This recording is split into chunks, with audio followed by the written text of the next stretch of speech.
सिलीगुड़ी में भारी मात्रा में कप सिरप के साथ 2 गिरफ्तार।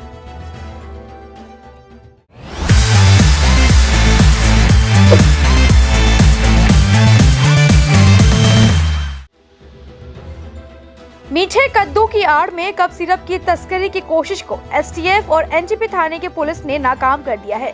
प्रतिबंधित कप सिरप के साथ 2 लोगों को गिरफ्तार किया गया।